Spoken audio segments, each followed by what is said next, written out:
오늘 우리에게 주시는 하나님의 말씀은 사무엘상 8장 1절로 22절까지의 말씀입니다. 사무엘상 8장 1절부터 22절까지입니다. 사무엘이 늙음에 그의 아들들을 이스라엘 사사로 삼으니 장자의 이름은 요엘이요 차자의 이름은 아비야라. 그들이 브엘세바에서 사사가 되니라. 그의 아들들이 자기 아버지의 행위를 따르지 아니하고 이익을 따라 뇌물을 받고 판결을 굽게 하니라. 이스라엘 모든 장로가 모여 라마에 있는 사무엘에게 나아가서 그에게 이르되 보소서, 당신은 늙고 당신의 아들들은 당신의 행위를 따르지 아니하니 모든 나라와 같이 우리에게 왕을 세워 우리를 다스리게 하소서 한지라. 우리에게 왕을 주어 우리를 다스리게 하라 했을 때 사무엘이 그것을 기뻐하지 아니하여 여호와께 기도하매 여호와께서 사무엘에게 이르시되 백성이 내게 한 말을 다 들으라. 이는 그들이 너를 버림이 아니요 나를 버려 자기들의 왕이 되지 못하게 함이니라. 내가 그들을 애굽에서 인도하여 낸 날부터 오늘까지 그들이 모든 행사로 나를 버리고 다른 신들을 섬김같이 내게도 그리하는도다. 그러므로 그들의 말을 듣되 너는 그들에게 엄히 경고하고 그들을 다스릴 왕의 제도를 가르치라. 사무엘이 왕을 요구하는 백성에게 여호와의 모든 말씀을 말하여 이르되 너희를 다스릴 왕의 제도는 이러하니라. 그가 너희 아들들을 데려다가 그의 병거와 말을 어거하게 하리니 그들이 그 병거 앞에서 달릴 것이며 그가 또 너희의 아들들을 천부장과 오십부장을 삼을 것이며 자기 밭을 갈게 하고 자기 추수를 하게 할 것이며 자기 무기와 병거의 장비도 만들게 할 것이며 그가 또 너희 딸들을 데려다가 향료 만드는 자와 요리하는 자와 떡 굽는 자로 삼을 것이며 그가 또 너희의 밭과 포도원과 감람원에서 제일 좋은 것을 가져다가 자기의 신하들에게 줄 것이며 그가 또 너희의 곡식과 포도원 소산의 11조를 거두어 자기의 관리와 신하에게 줄 것이며 그가 또 너희의 노비와 가장 아름다운 소년과 나귀들을 끌어다가 자기 일을 시킬 것이며 너희 양떼의 10분의 1을 거두어 가리니 너희가 그의 종이 될 것이라. 그날에 너희는 너희가 택한 왕으로 말미암아 부르짖되 그날에 여호와께서 너희에게 응답하지 아니하시리라 하니 백성이 사무엘의 말 듣기를 거절하여 이르되 아니로소이다. 우리도 우리 왕이 있어야 하리니 우리도 다른 나라들 같이 되어 우리의 왕이 우리를 다스리며 우리 앞에 나가서 우리의 싸움을 싸워야 할 것이니이다 하는지라. 사무엘이 백성의 말을 다 듣고 여호와께 아뢰매 여호와께서 사무엘에게 이르시되 그들의 말을 들어 왕을 세우라 하시니 사무엘이 이스라엘 사람들에게 이르되 너희는 각기 성읍으로 돌아가라 하니라. 아멘. 날이 많이 따뜻해졌습니다. 교회 주변에 심은 산수유 나무에 노란 꽃들이 다 피었습니다. 봄이 온 것 같습니다. 따뜻한 계절 이 봄은 이렇게 다가왔는데 세상은 여전히 춥고 어두움 가운데 있습니다. 러시아와 우크라이나의 전쟁도 아직 끝나지 않았는데 미국과 이스라엘이 이란을 공격하여 전쟁이 일어나고 중동 지역이 화염에 휩싸여 있습니다. 많은 이들이 이번 전쟁의 원인을 이스라엘의 네타냐후 총리로 지목하지요. 네타냐후는 벌써 몇 년 전에 권좌에서 물러났을 사람입니다. 국민들의 지지율이 바닥을 치고 정치적인 위기를 맞았던 사람이죠. 그때 네타냐후가 선택한 것이 전쟁이었습니다. 이번이 몇 번째인지 모릅니다. 이로 인해서 주변 나라들뿐만 아니라 이스라엘 국민들까지 수많은 사람들이 죽었습니다. 국가 간의 전쟁의 이유는 여러 가지가 있죠. 매우 복잡한 문제가 얽혀 있습니다만 그 배후의 깊은 곳을 잘 들여다보면 대부분 추악한 권력욕이 숨겨져 있습니다. 트럼프도 마찬가지입니다. 자신의 추악한 모습을 숨기고 권력을 지키기 위해서 사람들의 생명과 고통을 대수롭지 않게 여기고 가난한 나라, 어려운 나라 함부로 하고 자기가 교황되고 싶고 스스로 세계 왕이 되고 싶은 사람. 이 한 사람 때문에 온 세계가 힘듭니다. 전쟁을 시작해놓고 여의치 않으니까 지금 우리나라 군함 보내라고 지금 압력 놓고 있는 거 아닙니까? 정도의 차이는 있지만 러시아의 푸틴이나 상대적으로 약해서 동정받는 우크라이나의 젤렌스키도 다 마찬가지입니다. 벌써 권력을 내려놓아야 할 사람들이 국민의 생명을 담보로 도박을 하고 있죠. 이번에 미국 폭격으로 목숨 잃은 이란의 독재자 하메네이도 마찬가지입니다. 많은 권력자들이, 특별히 독재자들이 자신의 권력을 지키기 위해서 전쟁도 불사합니다. 젊은이들의 생명, 국민들이 당하는 고통은 안중에도 없는 것이죠. 바로 앞에 우리나라 권력자도 그 짓 따라 하려다가 실패한 거 아닙니까? 제가 가슴을 쓸어내리며 하나님께 감사해요. 우리 젊은이들, 우리 아들, 딸들 생각하고. 그것이 다 백성들이 뽑은 결과라. 백성들이. 민주주의가 발전하고 있는 이 시대에도 이런 일들이 벌어지고 있는데 과거 왕정 시대는 어땠을까요? 왕 한 사람을 위해 모든 백성들이 존재하고 왕 한 사람 때문에 모든 국민들이 고통을 받는 그런 시대. 오늘 우리가 읽은 본문 말씀이 바로 이스라엘의 이런 아픔의 역사가 시작되는 그런 내용이 담겨져 있습니다. 1절에 사무엘이 늙음에 그의 아들들을 이스라엘 사사로 삼으니, 여러분 원래 사사는 세습직이 아닙니다. 나라에 특별히 위기가 오고 그러면 그때 여호와의 영이 특별히 임해서 사사로 세워지는 것이죠. 근데 사무엘은 이방 나라들의 풍습을 따라서 자기 아들들을 사사로 세웁니다. 요엘, 아비야. 문제는 그 아들들이 사무엘 같지 않았다는 거예요. 3절 보면 그의 아들들이 자기 아버지의 행위를 따르지 아니하고 이익을 따라 뇌물을 받고 판결을 굽게 아니라 그랬어요. 사무엘이 자녀들 교육을 잘 못한 것 같습니다. 사무엘의 아들들에 대해서 실망한 이스라엘 백성들이, 우리가 사무엘 당신은 인정하겠지만 당신의 아들들을 우리의 지도자로 인정할 수 없으니 우리에게 왕 세워주세요. 지금 찾아와서 요청하고 있는 것입니다.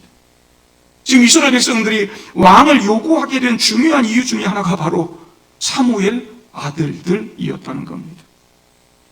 이스라엘 백성들이 이러고 있는 그 원인 제공을 사무엘이 했다라고도 볼 수 있는 거죠. 7장 마지막 보면 사무엘이 얼마나 열심히 나라를 돌봤는지 몰라요. 헌신을 다해서 이스라엘 돌보고요, 사사로서 제사장으로서 모든 직무를 다 잘 감당했어요.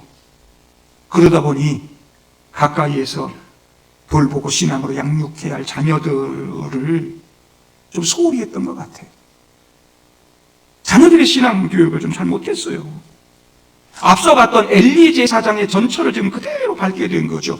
엘리도 홈리와 비느하스 두 아들 신앙 교육 실패해서 나라가 어려움 당하고 자기도 죽고 아들들도 죽고, 지금 사무엘도 두 아들들에 대한 교육을 잘못했습니다. 여러분, 부모 세대에서 가지고 있는 그 신앙이 자녀들에게 온전히 계승되지 않는 거 정말 큰 문제인 것이죠.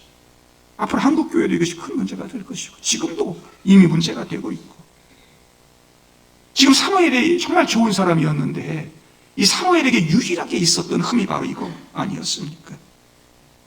사무엘은 이스라엘이 하나님 버리고 왕정 국가 되는 걸 끝까지 막으려고 했던 사람인데 본인의 이 자녀 교육 실패 때문에 이런 일을 시작하게 됐다는 게 참 뼈아프게 다가옵니다. 사무엘은 이스라엘이 전쟁에서 패배한 이유를 이스라엘의 세속화, 가나안의 그 음란한 문화, 우상의 문화에 젖어가지고 막 우상 숭배한 그런 불신앙에서 찾았어요. 그래서 하나님과의 관계를 회복하고 이스라엘의 정체성을 회복하는 회개 운동을 일으키죠. 지난주 봤던 미스바 회개 운동, 미스바 대부흥회, 이거 열었어요.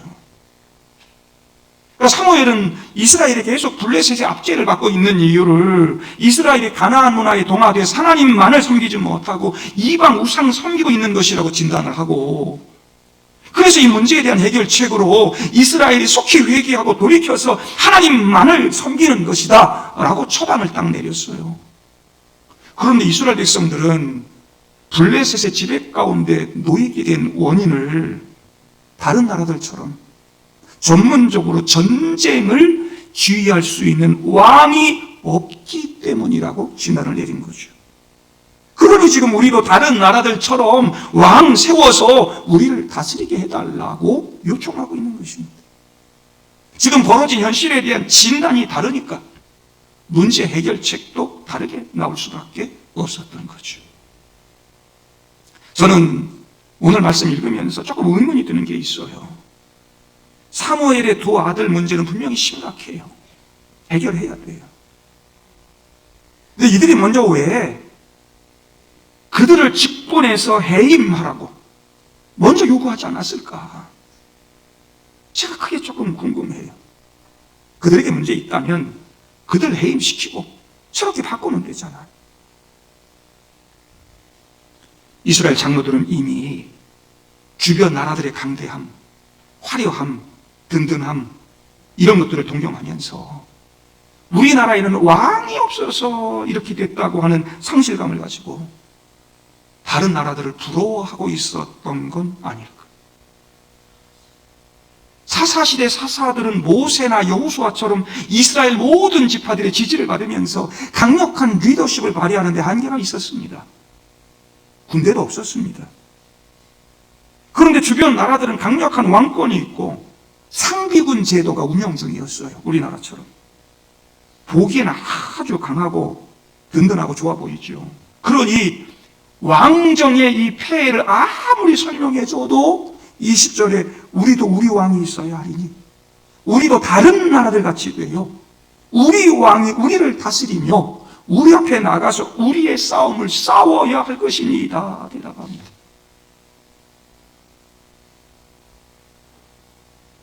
그들 하나님의 통치를 받은 하나님 나라 백성들 아닙니까?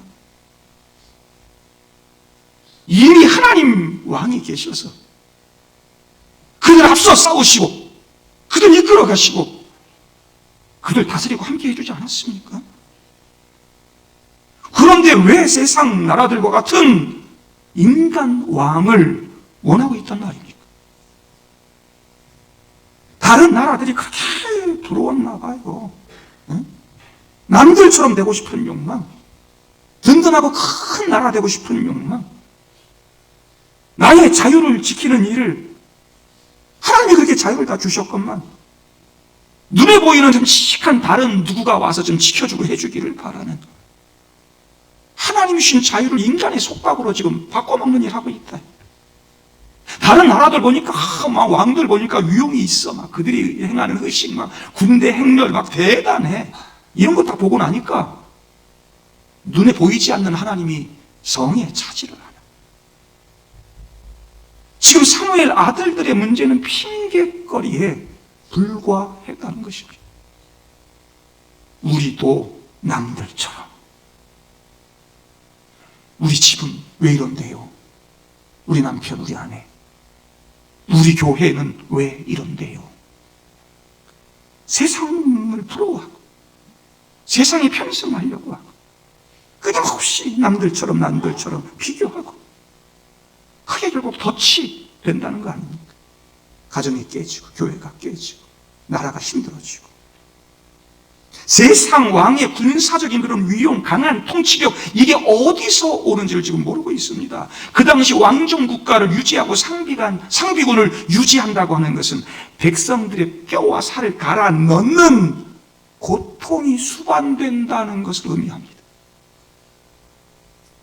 악한 독재자들이 세워지면 그건 더 심각한 상황이 되는 거죠. 하나님 왕 버리고 인간 왕을 달라고 요구하는 장로들의 요구를 들으면서 사무엘이 기뻐하지 않았다라고 6절에 기록하고 있습니다. 기뻐하지 않았다고 하는 말의 원어적인 의미는 떨다, 몹시 걱정하다 이런 뜻입니다.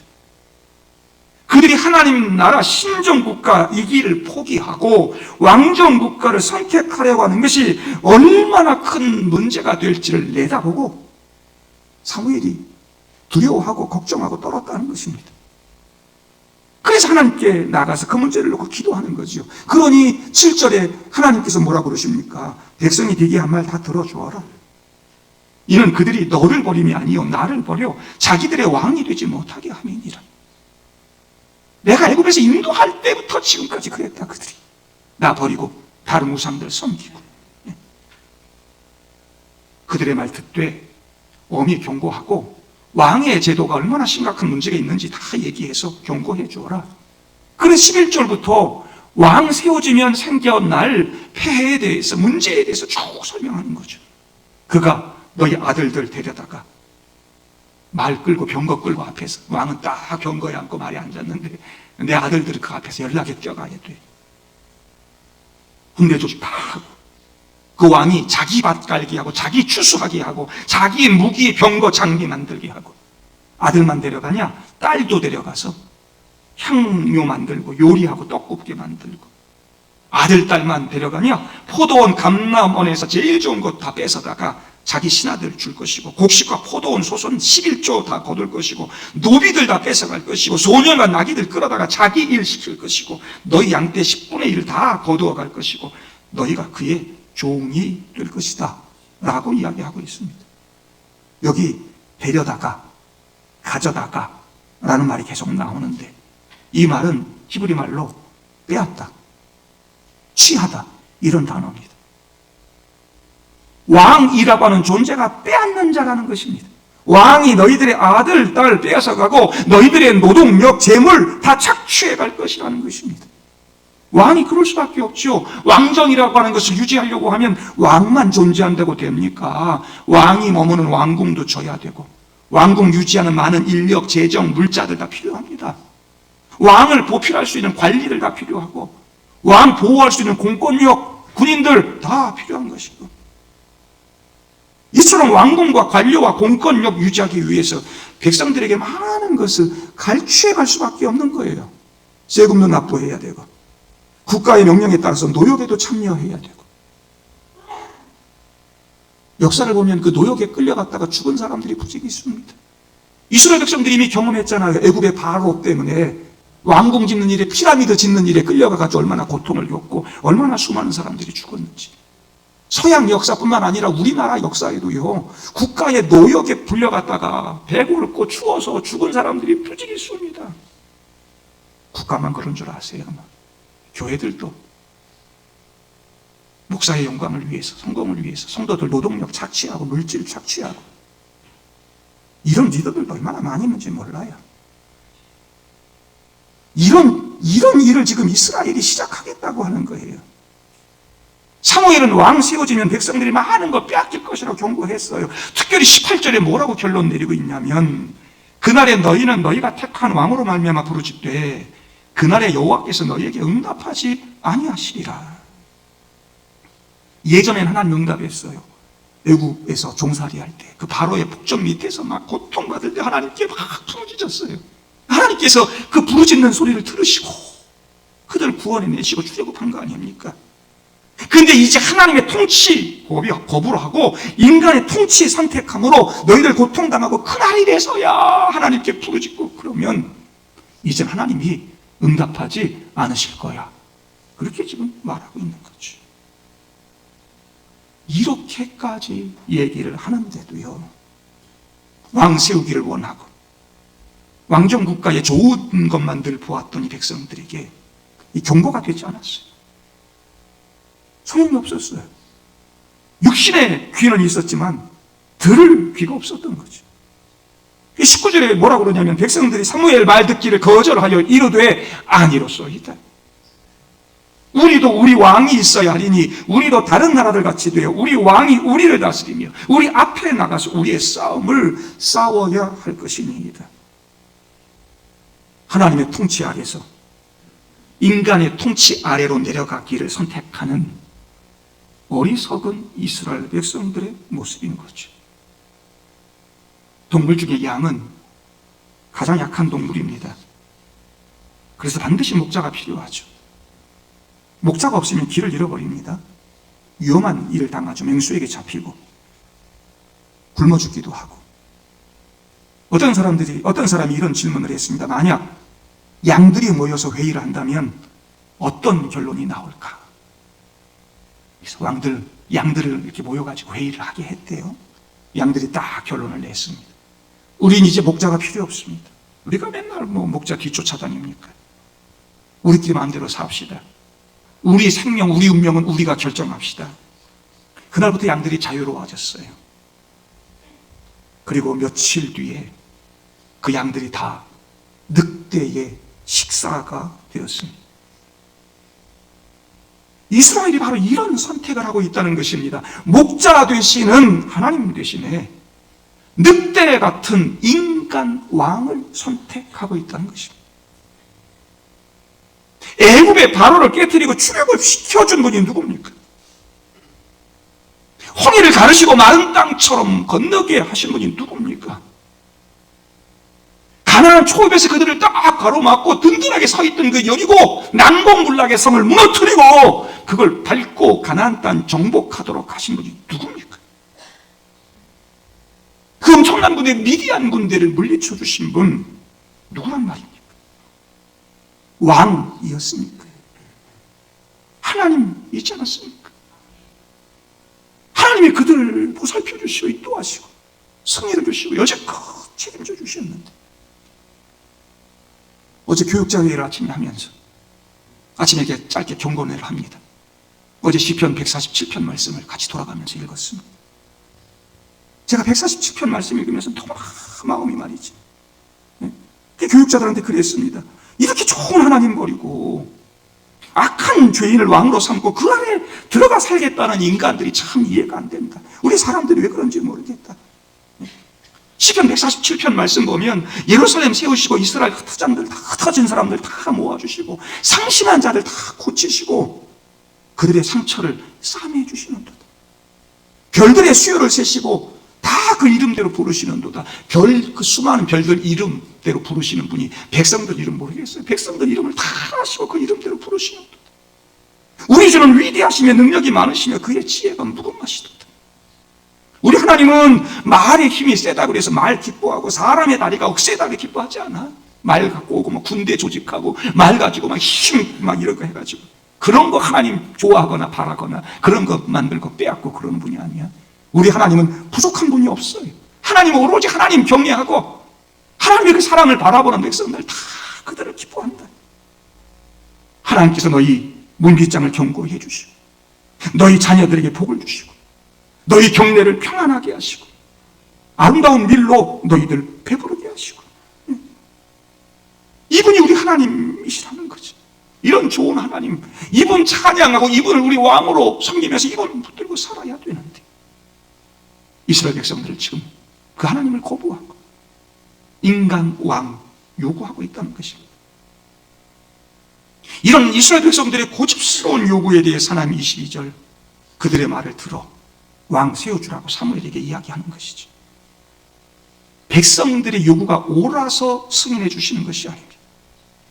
그들이 지금 어떤 실수를 하고 있는가를 깨우치기 위해서 하나님이 허용해 주고 계시는 거죠. 여러분 우리 아이들 키울 때 뜨거운 거 자꾸 만지려고 그래. 뜨거워. 만지지 마. 그러면 잘 듣던가요? 한번 만져봐야 돼. 얼마나 뜨거운지. 예? 한번 만져봐. 예? 그러면 한번 뒤고 나잖아요. 그러면 그 다음에 그러면 예. 지금 하나님께서 이스라엘 백성들에게 그렇게 허용해 주고 있어요. 예. 지금 우리 응답 받았어 요청했더니 여러분 이거 응답이라고 볼 수 있어요. 여러분 이거 축복입니까? 하나님이 그냥 우리에게 그렇게 그래 너희들 마음대로 해라. 이 내버려 두심이 이게 축복이란 말입니까? 이 뒤에 이제 계속해서 사울왕 얘기 나와요. 이제 9장. 훌륭했던 솔로몬은 대단합니까? 솔로몬도 그 말기에 처첩들을 두기 위해서 수많은 왕궁 치면서 백성들 날마다 노역에 끌어들이고 막 세금 거두고 백성들 얼마나 힘들어 고통받고 죽었는지 몰라요. 네? 지금 이렇게 왕 세운 결과다 이 말이지. 정말 오늘 본문은 이 단순히 왕 세우냐 마냐 이 문제는 아니에요. 하나님을 나의 왕으로 인정하느냐 안 하느냐 이 문제예요. 이미 신명기 17장에 너희들이 가나안 땅 들어가서 왕 세울 마음이 들거들랑 이방 사람들 가운데 세우지 말고 형제들 가운데 세워라. 애굽 동경하지 말고 그 왕은 군대 많이 돌려고 하지 말고 그 율법 등사해가지고 평생 자기 옆에 두고 읽어라. 그러면 그 왕이가 장구하게 될 것이다. 왕 자체를 부정하지 않으셨어요. 하나님 이미 신명기 17장에 하나님께서 허용해 주셨다고요. 단 하나님 섬기는 왕이 되어야 된다는 거예요. 하나님 말씀 붙드는 왕이 되어야 된다는 거예요. 네? 백성들 마음의 문제 아닙니까? 지금 오늘 이것은 정치 제도를 바꾸냐 마냐 이 문제가 아닙니다. 신앙의 문제였습니다. 이들은 지금 하나님의 통치를 거부하고 있습니다. 지금 눈앞에 문제가 있으면 하나님께 회개하고 하나님께 나가서 무릎 꿇고 하나님 앞에서 해결해야지. 눈에 보이는 거 의지하고 인간 의지하고 돈 의지하고. 전 돈 없어야 된다고 말하는 것 아닙니다. 돈도 필요하지. 예수님 당시처럼 뭐 분봉왕 정도면 그나마 제가 좀 그래. 근데 그 돈이 여러분 로마 황제처럼 여러분 위에 군림하고 여러분 모든 것들을 통제하고 다스리고 있지 않습니까? 여러분 삶의 방향을 다 만들어가. 결국은 여러분 그것이 여러분들을 더 덫으로 끌고 갈 것이에요. 다윗 왕, 하나님 마음에 합했던 다윗 왕, 그의 인간적인 결함에도 불구하고 하나님께서 내 마음이 아파다. 하나님 인정하고 그를 그렇게 사랑한 이유가 뭐냐? 그는 하나님 왕의 대리 통치자였다는 거예요. 하나님 나라 왕이었다는 거예요. 하나님 나라 왕. 예? 끊임없이 하나님을 나의 왕으로 모시고 하나님께 묻고 하나님의 뜻이 무엇인지 묻고 전쟁을 나갈 때도 또 묻고 하나님 왕을 대리하는 대리 통치자였다. 근데 지금 이스라엘 백성들은 그런 거 저런 거 다 필요 없고 하나님도 필요 없고 왕 세워달라. 오늘 본문은 우리에게 정치제도를 어떻게 바꿀 거냐 이런 거 선택하라고 우리에게 질문하는 것이 아니고 하나님 섬기는 하나님 나라 백성으로 살 것이냐, 세상 왕 섬기는 세상의 종으로 살 것이냐, 뭘 섬기며 살래? 선택해 라고 묻고 있는 거죠. Knocking on Heaven's Door라는 노래를 부른 낙낙낙 이러면서 노래 나오죠. 많이 들었죠. 미국의 가수 밥 딜런, 대중 가수이면서도 2016년에 노벨 문학상을 받았어요. 그 시가 아름답고 그가 쓴 노래 글들이 아름답고 그래서 노벨 문학상 받았는데 그가 이런 노래를 썼습니다. 누군가를 섬겨야 해. 가사를 보면 이런 내용들이 막 등장합니다. 네가 영국이나 뭐 프랑스 대사일 수도 있고 화려한 춤을 추면서 조명받는 뭐 락스타일 수도 있고 세계 헤비급 챔피언일 수도 있고 사업가일 수도 있고 의사일 수도 있고 아니면 가난한 사람일 수도 있고 큰 은행을 소유하고 있는 그런 사람일 수도 있고 심지어 총이나 탱크를 가진 사람일 수도 있어. 그렇지만 그 모두가 다 누군가를 섬겨야 해. 그것이 무엇이든 악마든 주님이든 인간이 어떤 자리에서 어떤 삶을 살든 결국 한 가지 변하지 않은 사실이 있는데 인간은 반드시 누군가를 섬기게 된다는 것입니다. 이 밥 딜런의 노래가 나왔을 때 많은 사람들이 놀랐습니다. 세상에서 가장 자유로운 영혼처럼 보였던 락스타가 인간은 결국 누군가의 종이 돼. 너 누구의 종이 될래? 그런 노래를 부르고 있단 말입니다. 사람들은 말합니다. 나는 누구에게도 얽매이지 않는 자유로운 영혼 되고 싶어. 그렇게 살 거야. 성경은 말합니다. 한 사람의 번제로 말미암아 사망이 그 한 사람을 통하여 왕 노릇하였은즉 이 땅의 모든 사람들이 사망의 종이 돼요. 죄의 종이 돼요. 사탄을 섬기고 죄에 섬기고 그러고 산다. 우리가 죄의 종 되어 산다 이 말입니다. 여러분, 인간은 종이 되지 않고는 살 수 없는 존재입니다. 문제는 누구의 종이 될 것이냐. 돈과 욕망의 종이 될 것이냐, 하나님의 종이 될 것이냐, 세상의 종이 될 것이냐, 아니면 하나님 섬기며 살 것이냐. 세상은 자유롭게 살라고 말하지만 성경은 누구를 섬기느냐가 너의 인생, 너의 영혼을 결정한다고 말합니다. 오늘 우리는 우리 스스로에게 질문을 던져야 됩니다. 나는 지금 누구를 섬기며 살고 있는가? 내 삶에서 우리는 남들처럼 살고 싶어서 하나님보다 앞세우고 있는 그런 세상 왕 하나씩은 다 있지 않습니까? 그것들이 나를 취하고 나를 빼앗고 결국 나를 지배하게 될 것입니다. 너무 세상을 바라보면서 세상 부러워하고 남의 집 부러워하면서 남의 교회 부러워하면서 정말 카리스마도 있고 대단하다. 제가 그 뒷이야기를 다 까기 시작하면 여러분, 그건 뭐 교회 현장도 마찬가지입니다.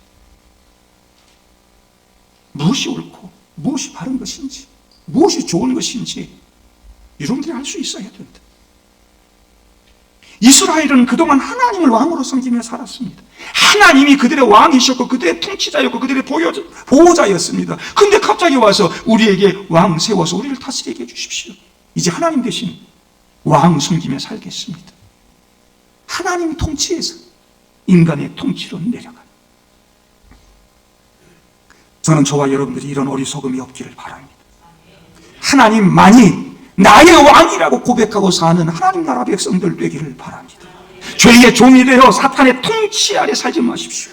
돈의 종, 욕망의 종, 세상의 종으로 살면서 내가 왕이 되고 싶어, 내가 강해지고 싶은 욕망에 얽매여서 하나님 버리는 어리석음 속에 살지 마십시오. 하나님 통치 아래 사십시오. 여러분 가정의 왕이 하나님이시기를 원합니다. 우리 교회 왕이 하나님이시기를 바랍니다. 하나님 통치 아래 사는 게 그게 진짜 복임을 잊지 마시기를 바랍니다. 이스라엘은 그렇게 인간 왕을 선택했지만 하나님은 결국 진짜 왕을 이 땅에 보내신다는 것 아닙니까? 로마 황제들이 오늘 말씀처럼 세금 거두어 갔습니다. 말 타고 군대 동원해서 막 진압하고 죽이고 그랬습니다. 그들은 백성들을 위해 죽지 않습니다. 그런데 하나님 보내신 진짜 왕은 달랐습니다.